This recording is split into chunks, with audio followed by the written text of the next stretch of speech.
बहुत साल पहले की बात है। एक लड़का था, न उसका नाम किसी को याद था, न चेहरा किसी को खास लगा करता था।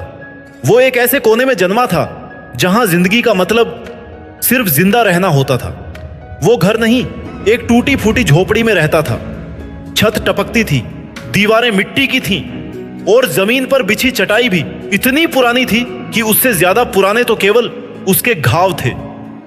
एक मां के अलावा उसका इस दुनिया में कोई नहीं था, क्योंकि उसके पापा की हाल ही में बीमारी और गरीबी की वजह से मौत हो गई थी।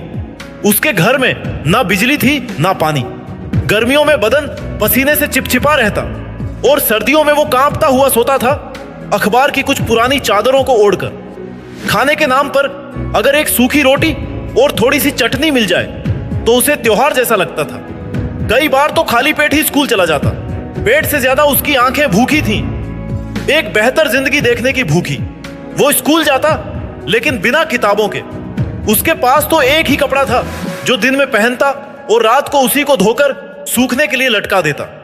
दूसरे बच्चे जब टिफिन में पराठे और मिठाइयां लाते, वो अपनी खाली जेब टटोलता और गर्दन झुकाकर अपनी भूख को निगलता।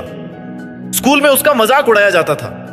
बच्चे उसे गंदा, भिखारी और कूड़े वाला कहकर चिढ़ाते, लेकिन सबसे ज्यादा चोट तब लगती जब कोई टीचर भी उसकी हालत पर तरस खाने के बजाय तिरस्कार से उसे देखता था। उसे लगता जैसे वो इस दुनिया में बस गलती से आ गया है, जैसे उसका कोई मतलब नहीं है। एक दिन स्कूल से लौटते वक्त वो बेहद थका और टूटा हुआ था। वो सोच रहा था कि क्या वाकई उसकी जिंदगी में कोई बदलाव आ सकता है, क्या वाकई गरीबी से निकलकर कोई कुछ बन सकता है। तभी उसने एक ढाबे के पीछे एक बूढ़े आदमी को देखा। वो आदमी बहुत साधारण था, लेकिन उसकी आंखों में एक चमक थी, एक गहराई थी। उसने लड़के को देखा, मुस्कुराया और पास बुलाया। बेटा थका हुआ दिख रहा है, चल बैठ जा। लड़का चुपचाप बैठ गया। शायद उसे पहली बार किसी अजनबी से अपनापन महसूस हुआ था।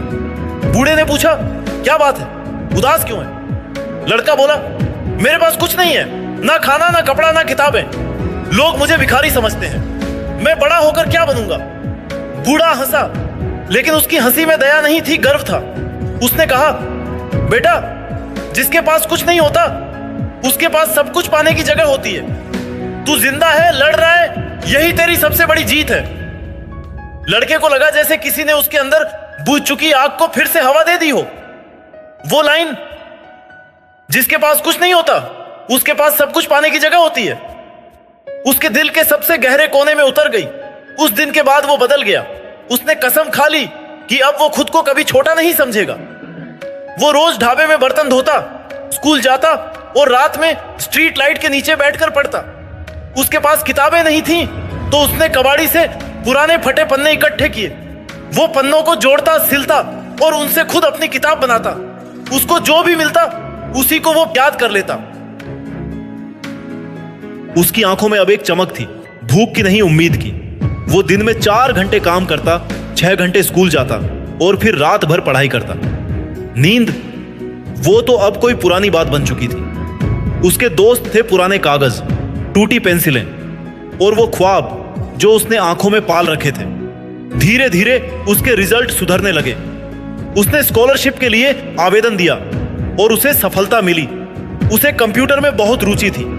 उसने एक कबाड़ से पुराना सीपीयू, एक झिलमिलाता सीआरटी मॉनिटर और एक टूटा हुआ कीबोर्ड उठाया। सबको जोड़कर जैसे तैसे एक बेसिक कंप्यूटर बनाया। उसमें भी कई बार लाइट ना होने की वजह से वो बैटरी जलाकर कोडिंग करता। उसने इंटरनेट कैफे में मुफ्त मिले समय में यूट्यूब से सीखना शुरू किया। सीएसएस, पाइथन उसने खुद सीखा, खुद समझा, खुद लड़ाई लड़ी। लेकिन किस्मत को शायद उसका उड़ना मंजूर नहीं था। एक रात जब वो कोडिंग कर रहा था, एक मोमबत्ती से आग लग गई। कंप्यूटर में शॉर्ट सर्किट हुआ और पूरे कमरे में धुआं भर गया। उसका बनाया हुआ कंप्यूटर जलकर राख हो गया। वह फूट फूट कर रोया। उसे लगा जैसे उसकी पूरी दुनिया खत्म हो गई हो। वह टूट गया। कई दिन तक उसने किताबें नहीं छुई, काम पर नहीं गया। तभी उसे वही बूढ़ा आदमी याद आया। वो गया और ढाबे के उस कोने में जाकर बैठ गया। बूढ़ा अभी भी वहीं था। उसे देखते ही लड़के की आंखें भर आईं। बूढ़े ने रहस्यमयी आवाज में कहा, जल गया, अच्छा हुआ, अब तू फिर से खड़ा होगा और पहले से बड़ा बनेगा।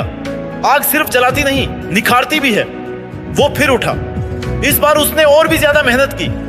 अब तक उसके 2-4 दोस्त बन गए थे। एक दोस्त ने उसे पुराना मोबाइल दे दिया, जिससे उसने फिर से सीखना शुरू किया। कुछ महीने बाद जब उसने फिर एक प्रोजेक्ट बनाना शुरू किया, तभी उसकी मां बीमार पड़ गई। सारी जमा पूंजी इलाज में चली गई। एक बार फिर हालात ने उसे झकझोर दिया, लेकिन उसने इस बार हार नहीं मानी। वो रात भर मां के पास बैठता और दिन में काम करता। उसने एक ऐसा ऐप बनाया जो गांव के बच्चों को मोबाइल से पढ़ने में मदद करता था। इसी दौरान किसी देश से एक बड़ी कंपनी का एनजीओ उसके टाउन में आ रखा था। उसको ऐप के बारे में पता पड़ा।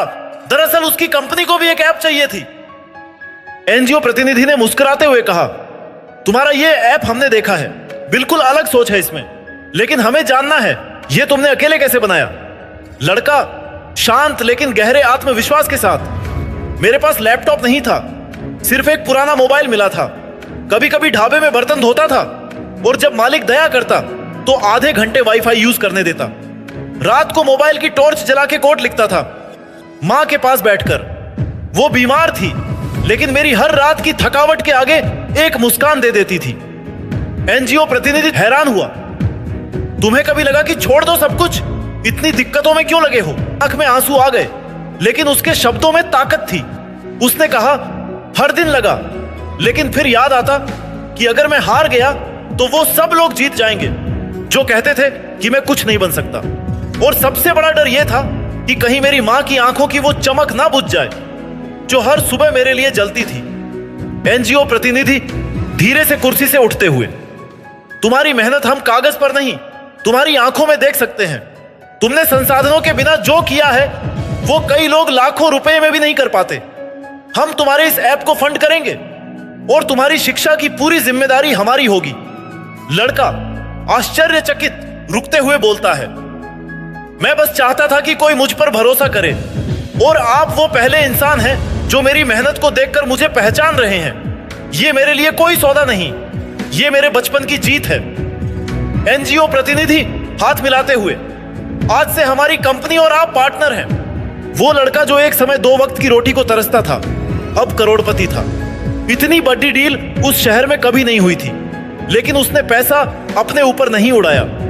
उसने उसी गांव में स्कूल खुलवाया जहां से उसे तिरस्कार मिला था। उसने हर उस बच्चे के लिए किताबें मुफ्त में बांटी जिनकी आंखों में ख्वाब थे लेकिन जेब में पैसे नहीं। अब वही स्कूल जहां वो गंदे कपड़ों में तिरस्कार झेलता था, उसके नाम से जाना जाता था। एक दिन स्कूल में उसके नाम पर एक सेमिनार हुआ। वहां उसी स्कूल के पुराने छात्र और टीचर्स भी बुलाए गए। वो सब लोग भी थे जो कभी उसका मजाक उड़ाते थे, उसे गंदा कहते थे, उसके खाने के डिब्बे को देखकर नाक सिकोड़ते थे। वो मंच पर खड़ा था, चमकते कपड़े, आत्मविश्वास से भरी आंखें और दिल में वही पुराना दर्द। उसने बोलना शुरू किया, पर गर्व से नहीं, विनम्रता से। मैं आप सबका शुक्रगुजार हूं, जिन बच्चों ने मुझे गालियां दी, जो हंसे, जो चिढ़ाते थे, उन सबका भी।